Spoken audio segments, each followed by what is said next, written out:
तो normal colligative property हम लोग पढ़ लिए। कितना कॉलिगेटिव प्रॉपर्टी है टोटल? 4 है। कौन कौन सा?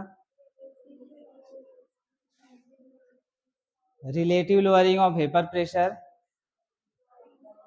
Elevation of boiling point, depression in freezing point and osmotic pressure. चारों कॉलिगेटिव प्रॉपर्टी हम लोग डिस्कस कर लिए। और जो चारों कॉलिगेटिव प्रॉपर्टीज जो हमने अब तक डिस्कस किया है वो नॉर्मल कंडीशन में। किस कंडीशन में? नॉर्मल कंडीशन में। अब हम लोग डिस्कस करेंगे abnormal colligative properties. Abnormal colligative properties और एबनॉर्मल मोलर मास। ठीक है। नॉर्मल और एबनॉर्मल में क्या अंतर है? जैसे किसी का 2 हाथ है ना, तो आदमी क्या है? आदमी क्या है? और 4 हाथ हो जाए तो? 4 हाथ हो जाएगा तो क्या होगा? एबनॉर्मल हो जाएगा। ठीक है। उसी तरह से एक माथा है तो क्या हो गया? 2 माथा हो जाएगा तो? अच्छा, किसी किसी का देखते हो 6 उंगली हो जाता है। 6 उंगली होता है ना, 6 उंगली, तो क्या हो गया? एबनॉर्मल हो गया। नॉर्मल कितना है? 5। और एबनॉर्मल कंडीशन में कितना हो गया? किसी किसी का 4 भी होता है। ठीक है। देखे हो कि नहीं? हम देखे, हमारा बैचमेट था एक, उसका 4 ही उंगली था। ठीक है। तो जब number of particles normal condition से बढ़ जाए या घट जाए, ठीक है, तो ऐसे प्रॉपर्टीज को क्या कहा जाता है? Abnormal colligative property. उसी हिसाब से एबनॉर्मल मोलर मास होता है कि जो ऑब्जर्व जो मोलर मास है वो एक्चुअल में या नॉर्मल कंडीशन के मोलर मास से कम हो जाए या ज़्यादा हो जाए। ठीक है, उसको हम लोग क्या कहते हैं? Abnormal molar mass. ठीक है। Abnormal molar mass, abnormal molar mass और एबनॉर्मल कॉलिगेटिव प्रॉपर्टीज उल्टा रिलेशन है दोनों में। दोनों में क्या है? उल्टा रिलेशन है। एबनॉर्मल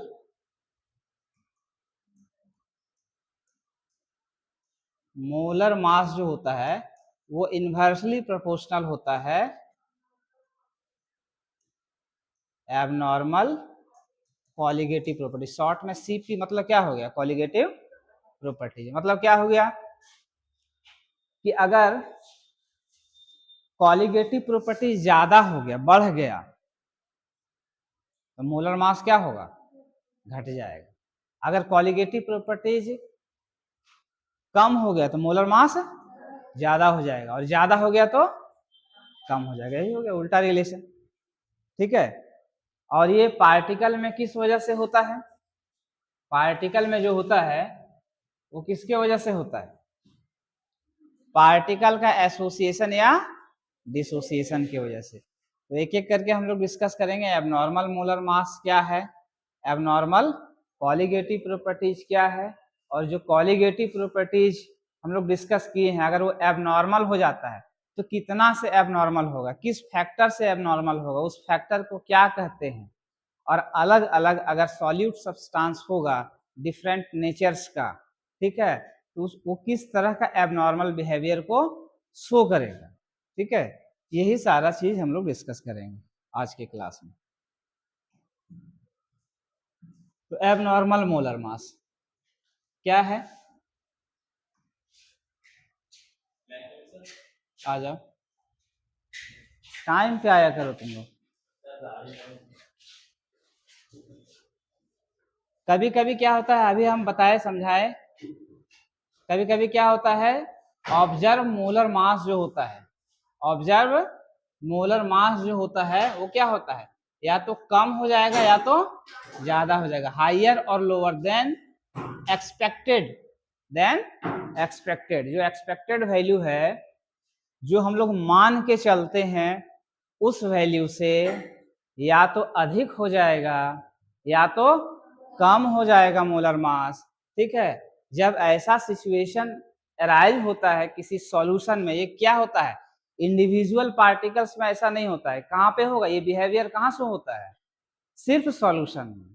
कहाँ से होगा, सिर्फ सॉल्यूशन में। ठीक है, तो ऐसे मोलर मास को क्या कहा जाता है, एबनॉर्मल मोलर मास।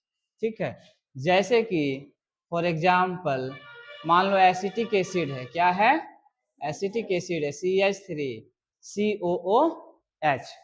ये अगर डाइमर का फॉर्मेशन कर लेता है, डाइमराइज हो जाता है, यानी दो मॉलिक्यूल जो है वो मिल करके सिंगल मॉलिक्यूल में कन्वर्ट हो जाता है, CH3COOH का होल ट्वाइस, मतलब ये पूरा एक हो गया। एक क्यों होता है, due to hydrogen bonding, CH3COOH और CH3COOH, ये पूरा क्या हो गया, सिंगल मॉलिक्यूल हो गया, पूरा क्या हो गया, सिंगल मॉलिक्यूल हो गया। तो क्या हो जाएगा, तो मोलर मास क्या हो जाएगा, जो एसिटिक एसिड का मोलर मास जो नॉर्मल कंडीशन में होता है उसका डबल हो जाएगा। नॉर्मल कंडीशन में एसिटिक एसिड का मोलर मास कितना है, 60, मोलर मास क्या हो गया, 60 हो गया। तो जब वो एसोसिएट हो गया, एक से ज्यादा मॉलिक्यूल्स को एक साथ जुड़ना उसको एसोसिएशन कहते हैं, और किसी मॉलिक्यूल्स को अलग, एक मॉलिक्यूल्स को अलग अलग पार्ट में टूटना उसको डिसोसिएशन कहते हैं। तो जब मॉलिक्यूल्स का एसोसिएशन हो जाएगा तो मोलर मास क्या होगा, बढ़ जाएगा, और जब डिसोसिएशन होगा तो घट जाएगा, उल्टा होगा। और जब एसोसिएशन होता है तो नंबर ऑफ पार्टिकल घट जाएगा। बताएं कि उल्टा रिलेशन होता है। यहां देखो ये दो अलग अलग एसिटिक एसिड था, अब जुड़ गया तो क्या हो गया, अब दोनों मिलके एक पार्टिकल हो गया, दो पार्टिकल एसोसिएट होकर के क्या हो गया, एक पार्टिकल। ठीक है, पहले दोनों क्या था, सिंगल सिंगल था, पहले दो पार्टिकल था, एसोसिएशन के बाद क्या हो गया, एक पार्टिकल बन गया, दो पार्टिकल किस में कन्वर्ट हो गया, तो नंबर ऑफ पार्टिकल्स क्या हो गया, और मोलर मास क्या हो गया, शुरू में ही बताए थे दोनों में उल्टा रिलेशन है। ठीक है, नंबर ऑफ पार्टिकल्स घटेगा, मोलर मास बढ़ेगा।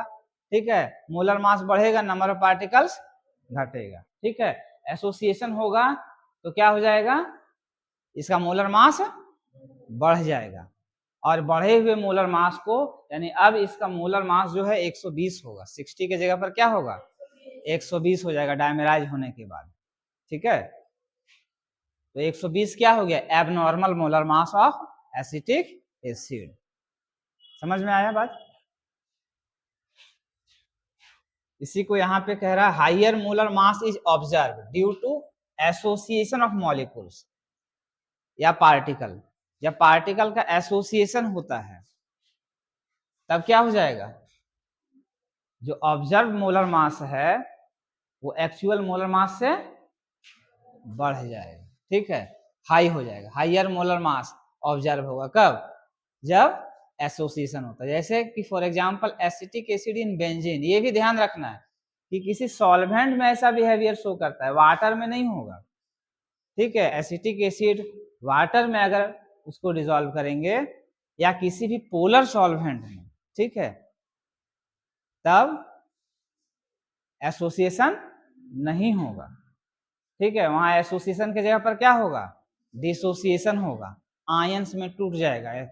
ठीक है, वाटर में क्या होता है, एसिटिक एसिड एसिटेट आयन और हाइड्रोजन आयन में टूट जाता है, लेकिन बेंजीन में क्या होता है, बेंजीन चूंकि नॉन पोलर है, अगर नॉन पोलर सॉल्वेंट है जैसे बेंजीन हो गया, कार्बन टेट्राक्लोराइड हो गया, ठीक है, ये सब सॉल्वेंट्स जो कि नॉन पोलर है वहीं पर एसोसिएशन होगा, वहीं पर एसिटिक एसिड जो है, ठीक है, वो एसोसिएट होकर के दो मॉलिक्यूल्स सिंगल मॉलिक्यूल्स में कन्वर्ट होगा। समझ गए। उसी तरह से लोअर मोलर मास कब ऑब्जर्व होता है, due to dissociation of molecule, due to dissociation of molecules. ठीक है, तो डिसोसिएशन किसका होगा, जो सॉल्ट होता है, जैसे कि फॉर एग्जांपल सोडियम क्लोराइड। ठीक है, NaCl, NaCl में क्या हो जाएगा, NaCl वाटर में डिसोसिएट होकर के क्या बनाता है, Na+ और Cl-, एक्वस सॉल्यूशन में Na+ होता है और Cl- में। तो चूंकि NaCl क्या हो गया, NaCl डिसोसिएट हो गया, तो डिसोसिएट होकर के नंबर ऑफ पार्टिकल बढ़ गया, तो नंबर ऑफ पार्टिकल बढ़ गया तो क्या हो जाएगा, मोलर मास घट जाएगा। अभी क्या बताया, उल्टा रिलेशन होता है। अब यहाँ Na और Cl दोनों के लिए ले रहे थे, ठीक है, यहाँ पर क्या हो जाएगा, दोनों अलग अलग हो गया, Na प्लस और Cl माइनस में टूट गया, ठीक है, तो ऑब्जर्व मोलर मास क्या हो जाएगा, घट जाएगा। नंबर ऑफ पार्टिकल्स बढ़ जाएगा तो ऑब्जर्व मोलर मास घट जाता है, ठीक है। तो एबनॉर्मल मोलर मास क्या है, समझ गए।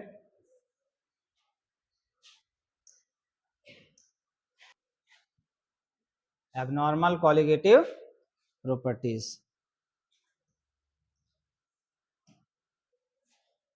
इसको भी कैसे डिफाइन करेंगे, कैसे डिफाइन करेंगे इसको, कि जो ऑब्जर्व कॉलिगेटिव प्रॉपर्टी है, कभी कभी मतलब क्या, सॉल्यूशन में, ठीक है, सॉल्यूशन के नेचर पर डिपेंड करता है। कभी कभी क्या होता है, observe colligative properties are higher और लोअर देन एक्सपेक्टेड, ठीक है, जो हम लोग मान के बैठे हैं उसकी तुलना में या तो बढ़ जाएगा या तो घट जाएगा। कॉलिगेटिव प्रॉपर्टी या तो बढ़ेगा या तो घटेगा, ठीक है, इसी को क्या कहा जाता है, abnormal colligative properties. Colligative properties बढ़ना या घटना किस पर निर्भर करता है, कॉलिगेटिव प्रॉपर्टीज डायरेक्टली प्रोपोर्शनल होता है किसके, नंबर ऑफ पार्टिकल्स के। कॉलिगेटिव प्रॉपर्टीज डायरेक्टली प्रोपोर्शनल होता है नंबर ऑफ पार्टिकल्स के, और number of particles directly proportional होता है किसके, नंबर ऑफ मोल्स के, ठीक है। मोल्स बढ़ेगा तो पार्टिकल्स का संख्या बढ़ेगा, पार्टिकल्स का संख्या बढ़ेगा तो कॉलिगेटिव प्रॉपर्टीज बढ़ जाएगा।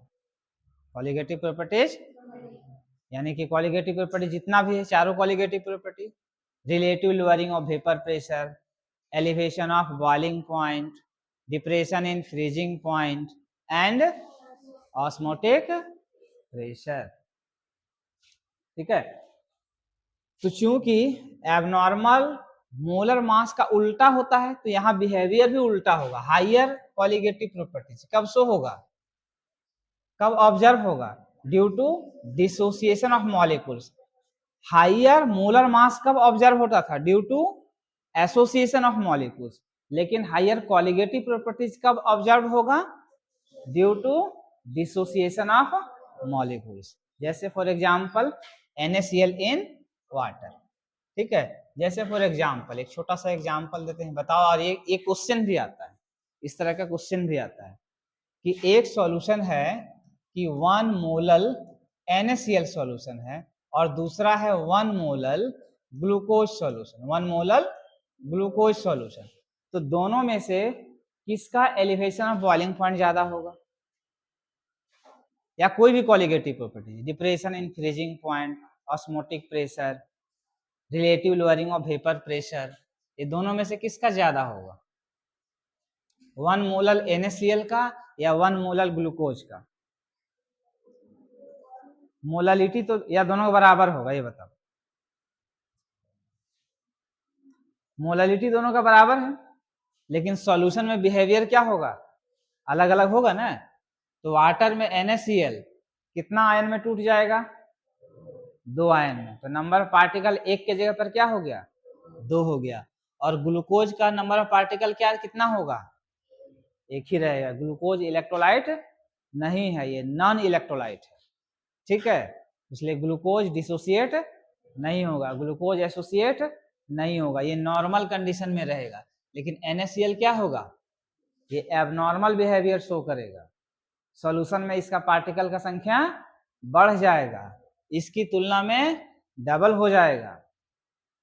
समझ में आ रहा है ना। तो जो भी चारों कॉलिगेटिव प्रॉपर्टीज के बारे में किसी के बारे में भी पूछा जाएगा तो किसका ज्यादा होगा, 1 मोलल NaCl का, 1 मोलल NaCl का। तो डिसोसिएशन के कारण ये बढ़ जाता है। Colligative properties, lower colligative properties are observed due to association of molecule. जब मॉलिक्यूल का एसोसिएशन होगा तो कॉलिगेटिव प्रॉपर्टी क्या होगा, कॉलिगेटिव प्रॉपर्टीज घट जाएगा। ठीक है, जैसे फॉर एग्जाम्पल लेते हैं कि 1 मोलल एसिटिक एसिड है CH3COH इन बेंजीन और दूसरा है 1 मोलल ग्लूकोज इन वाटर। ठीक है, 1 मोलल ग्लूकोज इन वाटर। दो सॉल्यूशन है। ठीक है, दो सॉल्यूशन है, इसको पहला मान लेते हैं, इसको दूसरा। ये पहला सॉल्यूशन हो गया और ये दूसरा सॉल्यूशन हो गया। तो किसमें ऑस्मोटिक प्रेशर ज्यादा होगा, इसमें ज्यादा होगा या इसमें ज्यादा होगा, 1 में या 2 में? बोलो।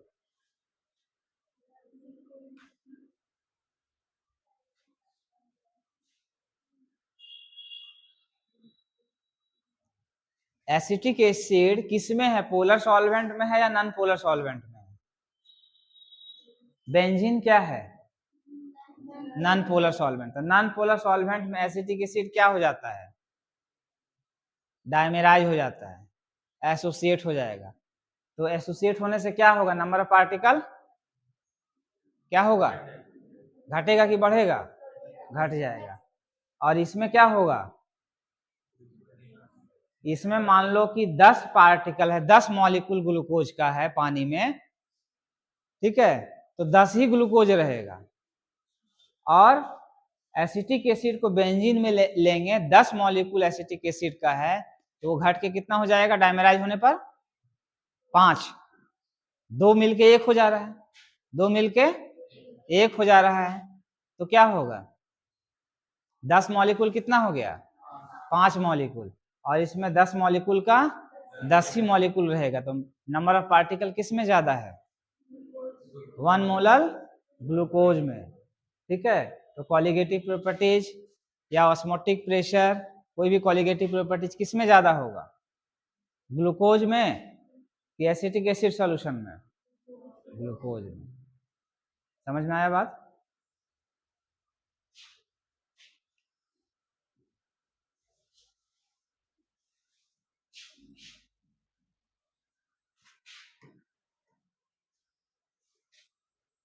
वांट ऑफ फैक्टर क्या होता है,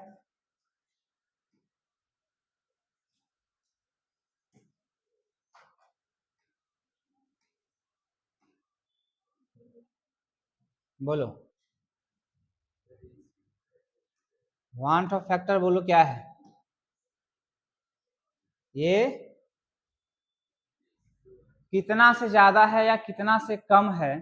ठीक है, ऑब्जर्व और नॉर्मल का जो रेशियो होगा, कितना टाइम्स ज्यादा है या कम है, तो कितना टाइम्स कम है। ठीक है, तो उसी को अगर इक्वेशन में चेंज कर देंगे तो रेशियो में कन्वर्ट हो जाता है। तो वांट ऑफ फैक्टर क्या है, रेशियो होता है।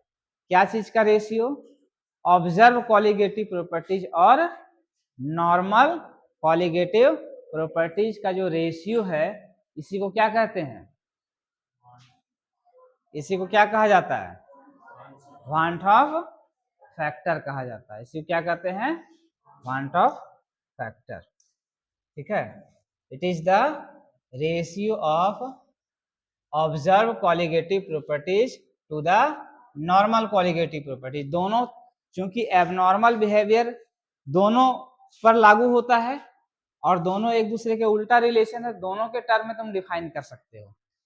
ऑब्जर्व अपॉन नॉर्मल का रेशियो जो होगा, ठीक है, वो क्या हो जाएगा, आई बराबर क्या हो जाएगा, ओबीएस मतलब ऑब्जर्व समझ लोगे, observe colligative properties upon normal colligative properties. ठीक है, यही क्या है, ये क्या हो गया, यही वांट ऑफ फैक्टर है, आई है। ठीक है, या इसको दूसरे तरीके से नॉर्म मोलर मास के टर्म में डिफाइन करेंगे तो क्या हो जाएगा, ratio of normal molar mass to observe molar mass. क्योंकि ये उल्टा होता है, तो इसको दूसरे तरीके से हम लोग कैसे डिफाइन कर सकते हैं, आई बराबर normal molar mass divided by observed molar मास। ठीक है, ये दोनों में से कोई भी डेफिनेशन लिख सकते हो, ratio of observe colligative properties to the normal colligative properties, या ratio of normal molar mass to the observed molar mass. इसी को क्या कहा जाता है, वांट ऑफ फैक्टर आई कहते हैं। ठीक है, जैसे फॉर एग्जाम्पल कहेगा कि NaCl है, क्या कहेगा, NaCl है, कहेगा कि NaCl अगर कंप्लीटली डिसोसिएट हो जाता है तो इसका I का वैल्यू क्या होगा, ये आता है एग्जाम में। ठीक है, कोई भी सॉल्ट का I का वैल्यू पूछेगा कि क्या होगा, 12th एग्जाम में भी आता है, CUET में भी पूछा जाता है, नीट JEE सब में पूछता है। ठीक है, या नहीं तो इसका यूज होता है दूसरा प्रॉब्लम को सॉल्व करने में। तो NaCl में कितना आयन, एक मॉलिक्यूल जो होगा कितना आयन में टूट जाएगा, 2 आयन में। किस में टूटता है ये, Na+ और Cl- में। ठीक है, अगर ये 100% डिसोसिएट होता है, ठीक है, मान लेते हैं इसका मोल है अगर n, मोल कितना है, n है, तो ये 0 हो जाएगा। बिफोर डिसोसिएशन NaCl का मोल कितना हो गया, n। आफ्टर डिसोसिएशन, जब ये पूरा डिसोसिएट हो जाएगा तो कुछ बचेगा NaCl का, सब का सब किस में कन्वर्ट हो जाएगा, Na+ और Cl- में। तो स्टोइकियोमेट्रिक रिलेशन से इसको लिखते हैं 1 मोल, अगर 1 मोल Na+ और 1 मोल Cl- में टूट रहा है तो n मोल कितना में टूटेगा, n मोल Na+ और n मोल Cl- में। समझ में आ रहा है। तो नॉर्मल कॉलिगेटिव प्रॉपर्टीज मतलब नॉर्मल कंडीशन में कितना पार्टिकल, नंबर ऑफ पार्टिकल था। ठीक है, या नंबर ऑफ पार्टिकल को हम लोग चूंकि रेशियो ले रहे हैं तो नंबर ऑफ मोल का रेशियो जो होगा वही नंबर ऑफ पार्टिकल का रेशियो होगा, और जो नंबर ऑफ पार्टिकल का रेशियो होता है वही कॉलिगेटिव प्रॉपर्टीज का रेशियो हो जाएगा। ठीक है, ये रेशियो को हम लोग क्या लिख सकते हैं, ऑब्जर्व कॉलिगेटिव प्रॉपर्टीज यानी बिफोर, सॉरी आफ्टर, बिफोर नहीं,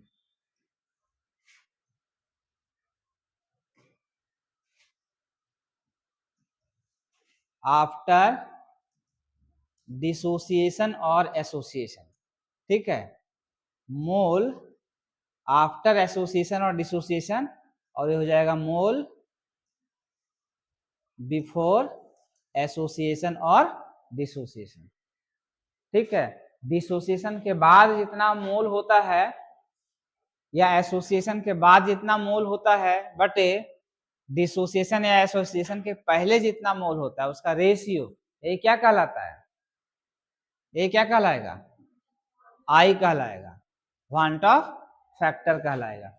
तो NaCl में बताओ डिसोसिएशन के बाद टोटल मोल कितना हो गया सॉल्यूशन में, ये सभी जो कहाँ जाएगा, सॉल्यूशन में ही जाएगा ना,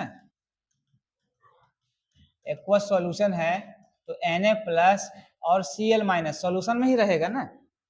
तो डिसोसिएट होने के बाद टोटल मोल कितना हो गया 2n, टोटल मोल कितना हो गया 2n हो गया। ठीक है, 2n, और सॉरी आफ्टर डिसोसिएशन 2n हो गया, बटे बिफोर डिसोसिएशन, डिसोसिएशन के पहले कितना मोल है, n मोल है। ठीक है, n, ये कितना हो गया 2 हो जाएगा। तो वांट ऑफ फैक्टर NaCl का कितना हो गया 2, लेकिन ये तब होगा जब NaCl 100% डिसोसिएट होता है। ठीक है, 100% डिसोसिएट नहीं होगा तो उसका रिलेशन होता है डिग्री ऑफ डिसोसिएशन के साथ, जैसा केमिकल इक्विलिब्रियम में बताए थे, अल्फा डिग्री ऑफ डिसोसिएशन बताए थे ना, अल्फा। ठीक है, तो अल्फा के साथ रिलेशन होगा। ठीक है, तो यहां पर तुमको क्या करना है, 100% ज्यादातर क्वेश्चन 12th लेवल का जो क्वेश्चन होता है उसमें डायरेक्ट ही क्वेश्चन आता है। ठीक है, कि डिसोसिएशन के बाद एज्यूम करने के लिए कहेगा एज्यूमिंग 100% डिसोसिएशन, और अगर कुछ नहीं दिया हुआ है तो उसको मान के चलना है कि वो 100% ही डिसोसिएट हो रहा है। तो क्या करना है, सिर्फ टोटल नंबर ऑफ आयंस उस सॉल्ट का काउंट कर लेना है, टोटल कितना होगा उतना ही क्या हो जाएगा आई, उतना ही क्या होगा। तो NaCl के लिए आई कितना होगा 2 हो जाएगा। ठीक है, MgCl2 का बताओ क्या होगा। MgCl2 में आई का वैल्यू बोलो क्या होगा, मैग्नीशियम क्लोराइड 2 ही होगा।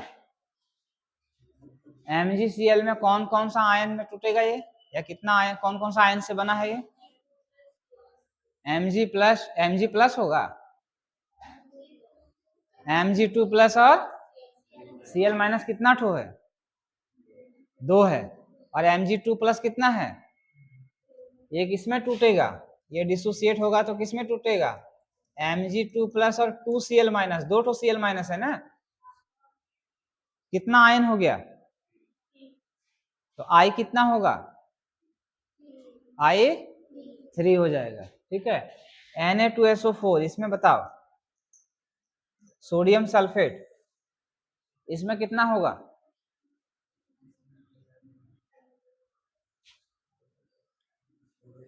Na2SO4 ये कौन कौन सा आयन में टूटेगा, Na प्लस और SO4 2 माइनस, तो Na प्लस कितना ठो आएगा और सल्फेट आयन कितना आएगा, टोटल कितना हो गया, आई कितना होगा 3। समझ गए, यानी डिसोसिएशन के लिए आई का वैल्यू जो होगा हमेशा क्या हो जाएगा 1 से ज्यादा होगा।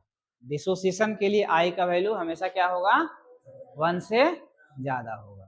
ठीक है, लेकिन अगर एसोसिएशन का हम लोग बात करेंगे, ठीक है, तो एसोसिएशन में आई का वैल्यू क्या होता है 1 से कम हो जाता है। ठीक है, जैसे कि for example acetic acid in benzene, acetic acid in benzene,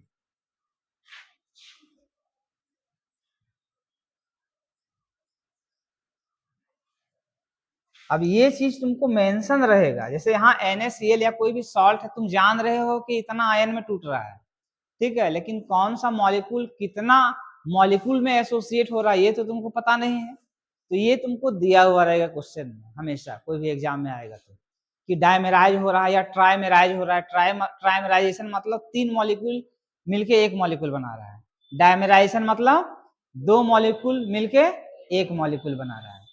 तो सपोज कि एसिटिक एसिड का डायमेराइजेशन हो रहा है इन बेंजीन सॉल्यूशन, किसमें, बेंजीन में, तो 2 ठो मॉलिक्यूल, ठीक है, ये डायमेराइज होकर के एक मॉलिक्यूल में कन्वर्ट हो गया, एक मॉलिक्यूल में कन्वर्ट हो गया। ठीक है, तो बिफोर डिसोसिएशन इसका नंबर ऑफ मोल मान लो कि n था, ठीक है, तो ये 0 बिफोर एसोसिएशन। आफ्टर एसोसिएशन मान लो कि 100% एसोसिएट हो जाता है, तो ये क्या हो जाएगा 0 हो जाएगा।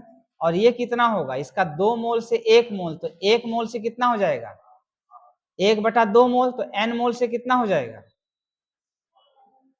एक ही नियम लगाओ, 2 मोल से 1 मोल, तो 1 मोल से 1/2 मोल, तो n मोल से कितना हो जाएगा n/, इसका कितना मोल आएगा आफ्टर एसोसिएशन, इसमें कितना नंबर ऑफ मोल हो गया n/2। तो अब I निकालो कितना होगा, I निकालो कितना होगा, I क्या होगा, observe colligative property upon normal, मतलब आफ्टर डिसोसिएशन और association number of particles divided by before dissociation और association of number of particles. तो चूंकि यहाँ पे एसोसिएशन हो रहा है तो ऊपर में क्या होगा आफ्टर एसोसिएशन, तो एसोसिएशन के बाद कितना मोल हो गया n/2, एसोसिएशन के बाद कितना मोल है n/2 डिवाइडेड बाय कितना हो गया, एसोसिएशन के पहले कितना मोल है n, ठीक है n, ये n कैंसिल हो गया, कितना बच जाता है 1/2, ठीक है। तो I का वैल्यू कितना हो गया 1 से ज्यादा है कि 1 से कम है 1 से यानी एसोसिएशन जब भी होता है मॉलिक्यूल्स का तो वन टू फैक्टर, ये डायरेक्ट भी क्वेश्चन आता है, एसोसिएशन के लिए आई का value greater than 1, less than 1, equal to 1, none of this, 4 option दे दिया, तो क्या लिखेंगे? एसोसिएशन अगर हो रहा है तो आई का वैल्यू 1 से कम, डिसोसिएशन हो रहा है तो आई का वैल्यू 1 से ज्यादा, ठीक है। और नॉर्मल कंडीशन में आई का वैल्यू कितना होगा? 0, ये भी ऑप्शन रहेगा।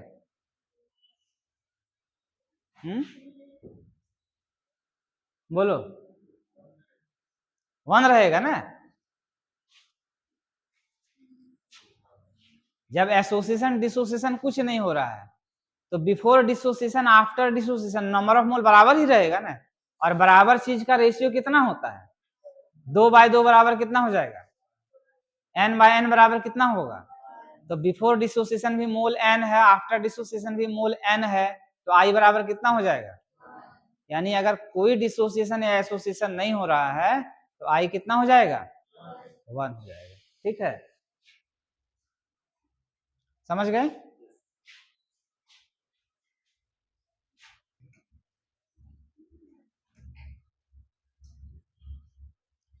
तो सबसे पहले हम लोग लिखते हैं फॉर डिसोसिएशन, किसके लिए? For dissociation.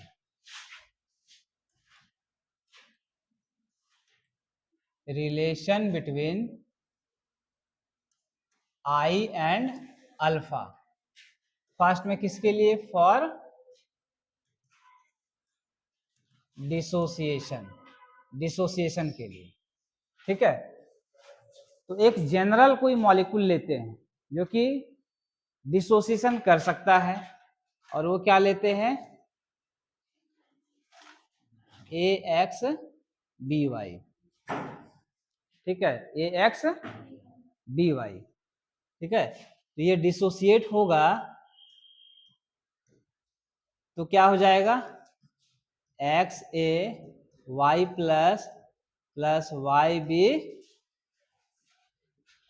YB X minus, ठीक है। ये डिसोसिएशन हो रहा है तो बिफोर डिसोसिएशन मोल मान लेते हैं A है, बिफोर डिसोसिएशन इसका मोल मान लेते हैं कि A है, तो ये कितना हो जाएगा? 0 0। डिग्री ऑफ डिसोसिएशन अल्फा मान लेते हैं, डिग्री ऑफ डिसोसिएशन, तो आफ्टर डिसोसिएशन क्या हो जाएगा? A minus A alpha. After dissociation क्या हो जाएगा? AXBY का A माइनस ए अल्फा बचेगा। ये एक केमिकल इक्विलिब्रियम में बताए हैं कैसे आता है, डिग्री ऑफ डिसोसिएशन बताए हैं ना, ये लिखने के लिए भी बताए हैं कैसे लिखते हैं, एक बार उसको रिवाइज कर लोगे, फिर डाउट रहेगा फिर से पूछोगे, ठीक है। तो A माइनस ए अल्फा, ये कितना हो जाएगा? XA अल्फा, और ये हो जाएगा YA अल्फा, ठीक है। तो लिखेंगे, इसके बाद क्या करना है हमको? आफ्टर डिसोसिएशन मोल और बिफोर डिसोसिएशन मोल हमको चाहिए, तभी ना आई निकाल पाएंगे। After dissociation total moles, after dissociation total moles क्या करेंगे? इसका मोल कितना बच रहा है और ये डिसोसिएट होकर कितना कितना आ रहा है, सबको क्या करेंगे? जोड़ देंगे। तो जोड़ने पर क्या आता है? A minus A alpha plus XA alpha plus YA alpha plus YA alpha, ठीक है। यानी इसको लिख सकते हैं, A सभी में कॉमन है, A कॉमन लिख देंगे तो क्या हो जाएगा? 1 माइनस अल्फा प्लस अल्फा, यहां पर X alpha plus Y alpha होगा ना। और बिफोर डिसोसिएशन मोल कितना है? A है। अब I बराबर क्या लिखेंगे? After dissociation total mole, after dissociation total mole कितना हो गया? A into 1 minus alpha plus X alpha plus Y alpha divided by before dissociation कितना मोल है, ए मोल है। तो ये ए कैंसिल हो गया, कितना बच गया 1 minus alpha plus x alpha plus y alpha. ठीक है, इसको ऐसे करके हम लोग लिख सकते हैं 1 प्लस अल्फा, ये तीनों में कॉमन निकाल लेते हैं 1 प्लस अल्फा, तो इधर क्या हो जाएगा x plus y minus 1, x plus y minus 1 होगा कि नहीं 1, इसमें अल्फा, तीनों में अल्फा कॉमन ले लिया, प्लस वाले टर्म को पहले लिख लिया, माइनस वाले टर्म को बाद में, इसमें अल्फा कॉमन निकल जाएगा तो यहाँ 1 बचेगा ना, जो कि माइनस में, तो यहाँ लिखा गया तो 1 plus alpha whole into x plus y minus 1। ठीक है, तो यहाँ से भी आ रहा है कि आई क्या है हमेशा ग्रेटर देन, फॉर डिसोसिएशन आई का वैल्यू क्या होगा ग्रेटर देन, ये डिराइव्ड करने के लिए भी आ सकता है। ठीक है, कि डिसोसिएशन के लिए prove that for dissociation want of factor is greater than 1। ठीक है, तो क्या करेंगे, एक जनरल सॉल्यूट लेंगे ax by, फिर ये इक्वेशन लिख करके अल्फा को मान लेंगे कि डिग्री ऑफ डिसोसिएशन है। अल्फा क्या है, अल्फा क्या है डिग्री ऑफ डिसोसिएशन, अल्फा है डिग्री ऑफ डिसोसिएशन। ठीक है, अब यहाँ x प्लस वाई का वैल्यू जो होगा हमेशा 1 से ज्यादा होगा, x प्लस वाई का वैल्यू क्या होगा हमेशा 1 से ज्यादा होगा, इसलिए क्या हो जाएगा i का वैल्यू 1 से हमेशा पॉजिटिव होगा। जैसे फॉर एग्जाम्पल से देखो, जैसे NaCl ले लो, NaCl है ना, तो NaCl में कंपेयर करो इससे, यहां पर x की जगह पर कितना है, x और y कितना कितना है 1 1 है कि नहीं, तो इसके लिए अगर तुमको लिखना है i, तो इसके लिए i बराबर क्या हो जाएगा अल्फा के टर्म में 1 प्लस अल्फा इंटू एक्स भी 1 है प्लस वाई भी 1 है माइनस 1, तो कितना हो गया 1 प्लस अल्फा, होगा कि नहीं।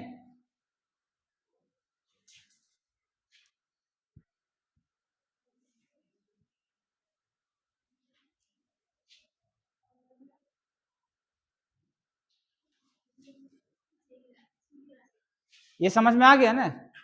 अब हम लोग लेते हैं फॉर एसोसिएशन, किसके लिए, एसोसिएशन के लिए डिराइव करते हैं।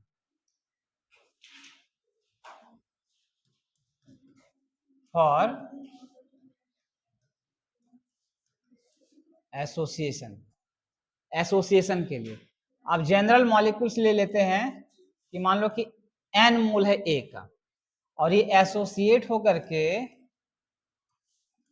AN बना रहा है, n मॉलिक्यूल एक साथ जुड़ गया। ठीक है, तो ये A था और ये बन गया किसमें AN में, तो इसका n मोल है, इसका कितना मोल है 1 मोल।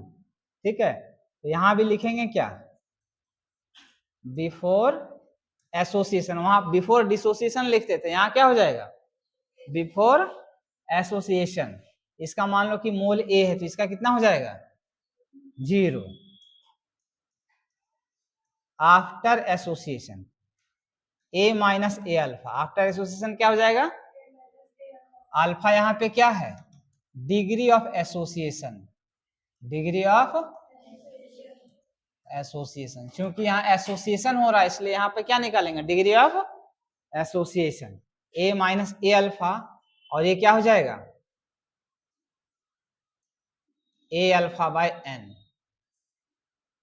ये ना होगा ए अल्फा बाय एन, एन मोल से एक एक नियम से देखो यूनिटरी मेथड से, एन मोल से 1 मोल एन बन रहा है तो 1 मोल से कितना हो जाएगा 1 बाई एन, और यहाँ खर्च कितना हो रहा है ए अल्फा, तो ए अल्फा मोल अगर कंज्यूम होगा तो क्या हो जाएगा A alpha by N.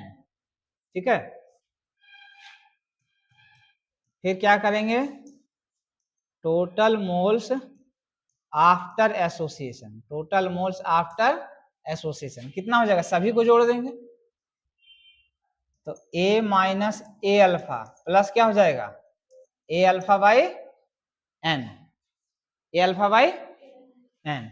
A सभी में कॉमन है तो क्या हो जाएगा, 1 minus alpha plus alpha by N, 1 minus alpha plus alpha by N. अब निकालो आई, आई बराबर क्या होगा, आई बराबर आफ्टर एसोसिएशन मोल कितना हो जाएगा, A into 1 minus alpha plus alpha by N divided by before association mole कितना हो गया, ए कैंसिल हो गया, कितना बच जाएगा, 1 minus alpha plus alpha by n. इसको तुम क्या लिख सकते हो, 1 माइनस अल्फा कॉमन निकाल लेंगे तो 1 माइनस 1 बाई एन, यानी आई क्या आ गया इसके लिए, आई बराबर क्या हो गया, 1 minus alpha into 1 minus 1 by n. ठीक है,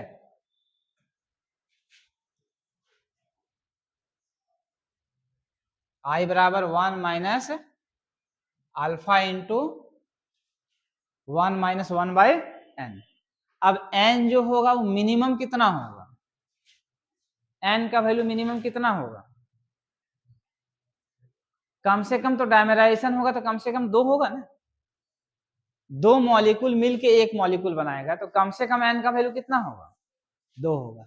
और जब कम से कम एन का वैल्यू 2 होगा, ज्यादा से ज्यादा 2 से ऊपर ही होगा, मिनिमम जब 2 होगा तो 1 में से ये जो कुछ भी घटेगा ये तो पॉजिटिव आएगा, पॉजिटिव आएगा, और 1 में से कुछ भी पॉजिटिव को घटाएंगे तो 1 से क्या होगा, कम रहेगा कि ज्यादा, कम रहेगा, यानी आई का जो वैल्यू है ऑलवेज लेस देन 1, किसके लिए, फॉर एसोसिएशन ऑफ मॉलिक्यूल।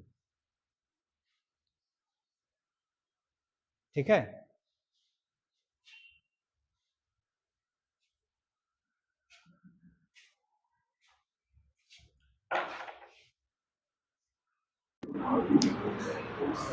तो जो नॉर्मल क्वालिटेटिव प्रॉपर्टीज है सभी में क्या होगा, आई का फैक्टर रहेगा, सभी में क्या होगा, आई का फैक्टर होगा, आई सब में मल्टीप्लाई हो जाएगा।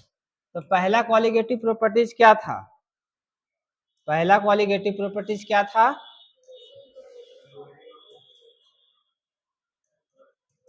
Relative lowering of vapour pressure. क्या फॉर्मूला था इसका, P naught A minus PT या P S divided by P naught A is equal to क्या था, मोल फ्रैक्शन ऑफ बी। तो सिर्फ क्या हो जाएगा इसमें, आई से मल्टीप्लाई हो जाएगा, क्या हो जाएगा, आई से। तो ये abnormal relative lowering of vapour pressure हो गया, ये क्या हो गया, abnormal relative lowering of vapour pressure. ठीक है, उसी तरह से सेकंड में, सेकंड क्वालिटेटिव प्रॉपर्टी क्या था,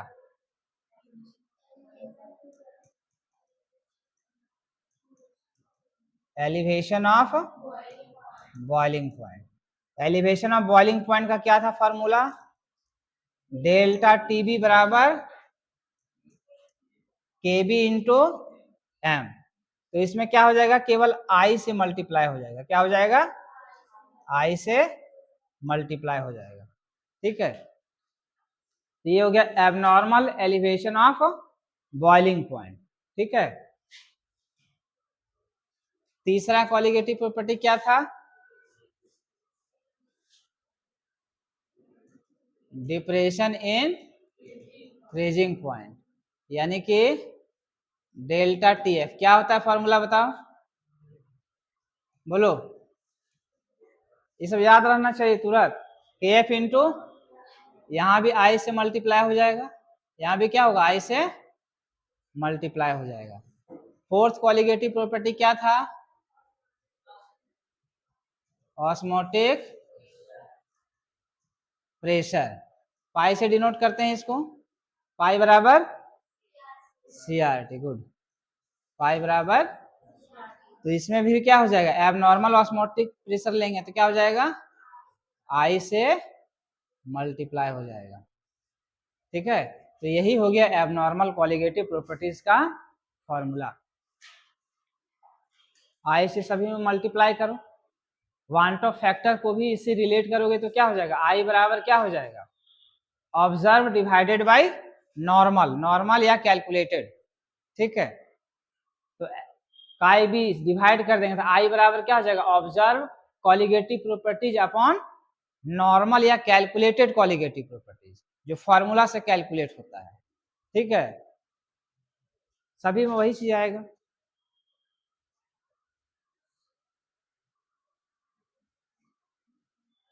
ठीक है।